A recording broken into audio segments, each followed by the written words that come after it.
The parcel arrived on a curious Tuesday. Emma always thought Tuesdays harbored peculiar surprises.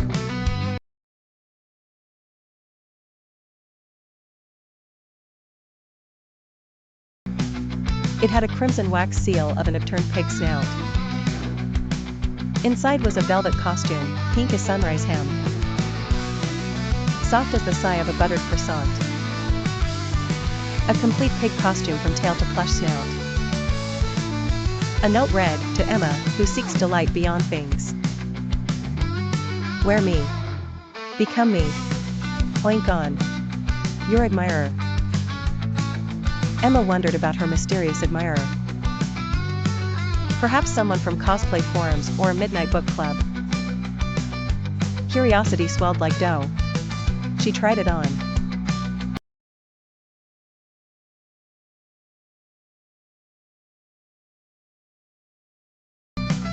Her fingertips tingled, reshaping in cursive joy.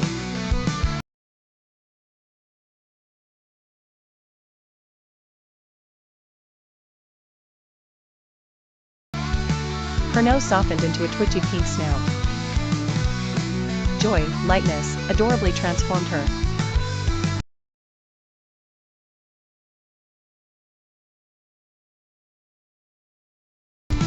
She became dainty trotters and bristly fuzz.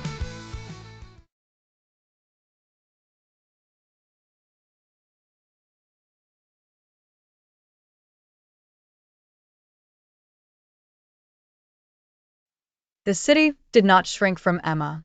If anything, the city bent toward her.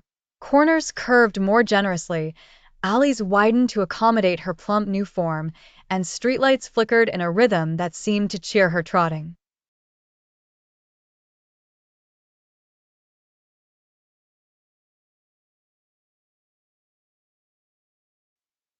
One morning, as sunlight spilled like syrup over the cobblestones, Emma discovered a peculiar map in her pocket, a crumpled parchment that smelled faintly of popcorn and promised a path, a maze, a secret center.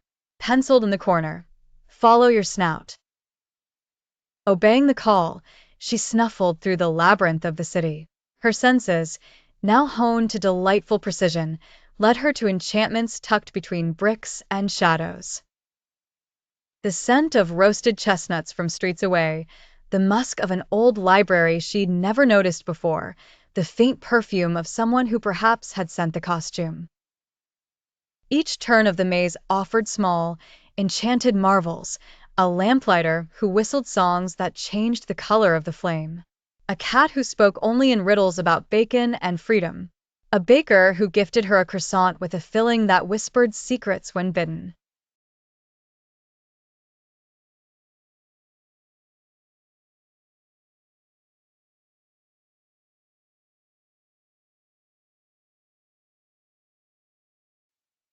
Through each encounter, Emma felt the pull of a thread she could not name, a question that itched at the edge of her new piggy consciousness. Did I choose this? Or was I chosen?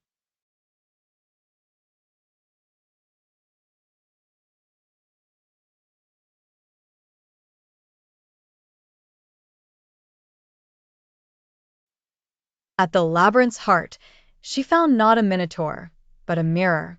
In its reflection, herself, pig-shaped, wide-eyed, but beneath that, the glimmer of Emma unchanged, observing from within.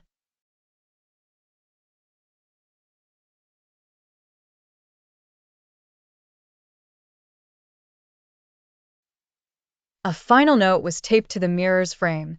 To find the sender, you must become fully pig. Only when you surrender the last crumb of your former self will the door open. Could she let go of Emma the girl? Did the pig not also have its own adventures to live? She turned away from the mirror, her little tail curling tighter with determination.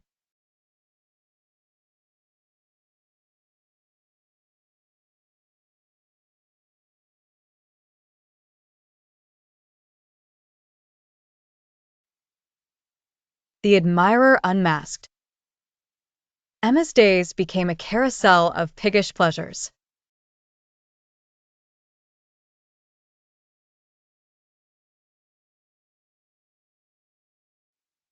She rolled in puddles that sang lullabies. She became renowned for truffle finding in the enchanted parks. Children laughed with her, artists sketched her, and street performers invited her to join their juggling acts. Her world, once draped in human expectations, now unfolded like a field of wildflowers, fragrant and free. Yet the itch persisted. Who had sent the costume? Who had set this whimsical wheel in motion?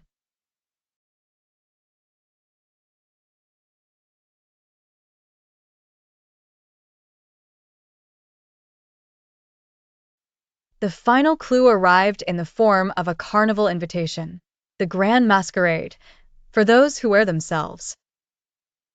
The ballroom shimmered, brimming with foxes in suits, owls in velvet gowns, and other creatures who, like Emma, had stepped sideways into other selves. Among them, a figure in a sleek pig mask, the same velvet as Emma's own costume. They danced, Emma and the masked admirer, circling. When the music paused, Emma dared to ask, "Why me?" The admirer removed their mask. It was Emma. Another Emma. An Emma who had chosen a different Tuesday long ago. An Emma who had leaned further, sniffed deeper, and found a way to send a parcel across the weave of possibilities.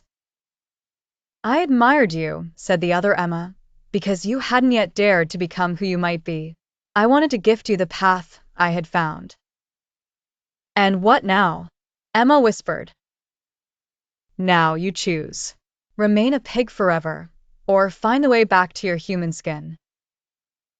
Emma's trotters tingled. She could feel the edges of her former self, waiting like a coat in a wardrobe. But she looked around, at the other animal folk, at the delight woven through this new life, at the scent of soil, sweets, and freedom, and she smiled. Why would I ever want to go back? And so Emma stayed, a pig among creatures, a seeker among seekers, a girl who wore herself in the soft pink velvet of joyful becoming. The story closed like a spiral, a curled tale of possibilities, ever winding, ever unwinding. Oink. Side story I, the croissant of memory. In a narrow crescent of a street, known only to those who dream with their eyes open, there stood a bakery with no sign. Its window, fogged with buttery warmth, displayed confections that shimmered slightly in the corner of one's vision, as if they might vanish if stared at directly.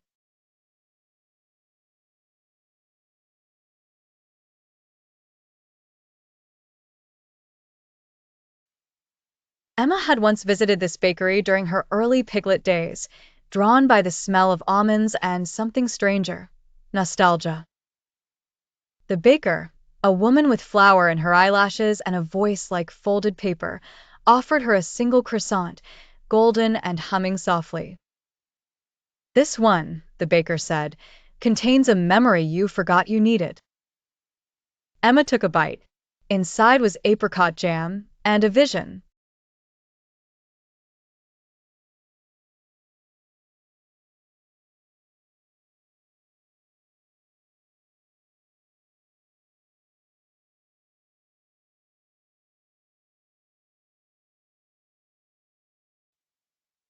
She was 6 again, crouched in a puddle, watching a toad blink with immense solemnity.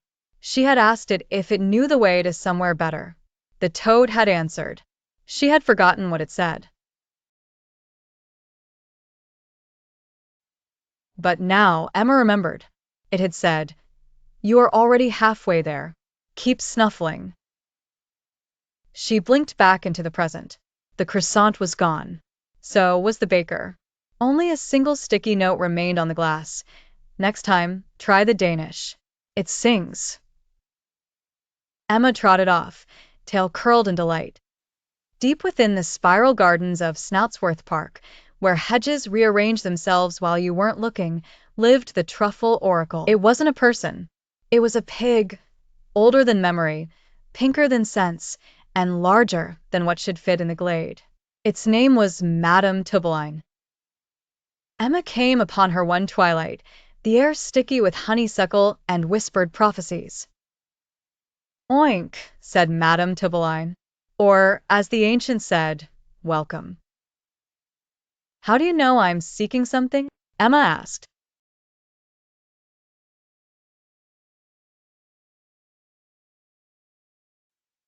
Because you haven't rooted in the same patch twice. That's a clear sign. Madame Tubbeline directed Emma to dig beneath a crooked fig tree. There, Emma unearthed not a truffle, but a tiny brass bell. Ring it only when you wish to know the question, not the answer, Tubbeline advised. Answers are heavy, but questions? They fly. Emma nodded solemnly, tucking the bell into her satchel. She never rang it. Not yet. But some nights, when the moon was pear-shaped and the air smelled faintly of ginger, she would touch the bell and feel a flutter of wings within her thoughts. 2 stories among many, plucked from the winding trail of Emma's pink-hued, curly-tailed days. The world she trotted through was wide and snuffling, and every corner held another tale waiting to oink into life.